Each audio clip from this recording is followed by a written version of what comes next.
বাংলাদেশের নায়িকারা আমার থেকেও অনেক নোংরা জামা পরে, মনিকা। ঢাকার গুলশানে এক পথচারীকে মারধরের অভিযোগে আলোচনায় আসা রুশ বাংলা মডেল মনিকা কবিরকে প্রকাশ্যে ক্ষমা চাইতে লিগ্যাল নোটিশ পাঠানো হয়েছে। বুধবার সুপ্রিম কোর্টের আইনজীবী জান্নাতুল ফেরদৌস ডাকযোগে এই নোটিশ পাঠান।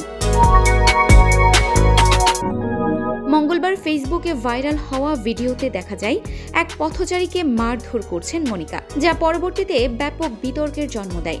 নোটিশে মনিকা কবিরকে অবিলম্বে এ ধরনের অশালীন ও বিতর্কিত কন্টেন্ট তৈরি থেকে বিরত থাকার আহ্বান জানানো হয়। পাশাপাশি সামাজিক যোগাযোগ মাধ্যম ফেসবুকে ছড়িয়ে পড়া সংশ্লিষ্ট ভিডিও ও কন্টেন্ট সরিয়ে নেওয়া এবং সেই ঘটনার জন্য প্রকাশ্যে তাকে ক্ষমা চাইতে বলা হয়েছে।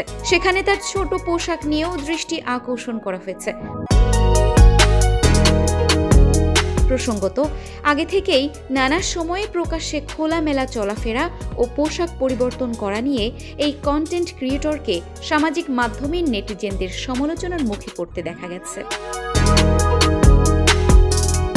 তবে সেক্ষেত্রে নিজের পোশাকের পক্ষেই থাকছেন মনিকা।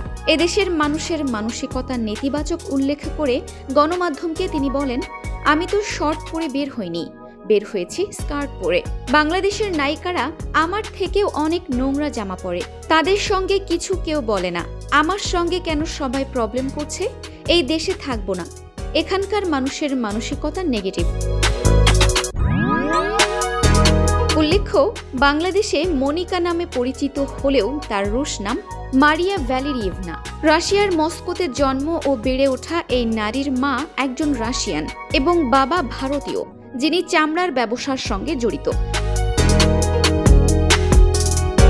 বাবার ব্যবসার সূত্রে মনিকাকে বিভিন্ন সময় এশিয়া ও ইউরোপের নানা দেশে যেতে হয়েছে। দীর্ঘদিন ধরে তার বাবার ব্যবসার সঙ্গে বাংলাদেশের সংযোগ থাকায় 2012 সালে প্রথমবারের মতো তিনি বাংলাদেশে আসেন। ভাষা ও অনুবাদের প্রতি বিশেষ আগ্রহের কারণে ইউনিভার্সিটি অব লন্ডনে আন্তর্জাতিক অনুবাদ ইন্টারন্যাশনাল ট্রান্সলেশন বিষয়ে পড়াশোনা করেন মনিকা। তার দাবি, মাতৃভাষার রুশ ছাড়াও বাংলা, হিন্দি, পোলিশ, আজারবাইজানি, তুর্কি ও ইংরেজি ভাষায় অনর্গল কথা বলতে পারেন তিনি। বর্তমানে মনিকা কবির ফ্যাশন ব্র্যান্ড আনজারা এর সঙ্গে কাজ করছেন।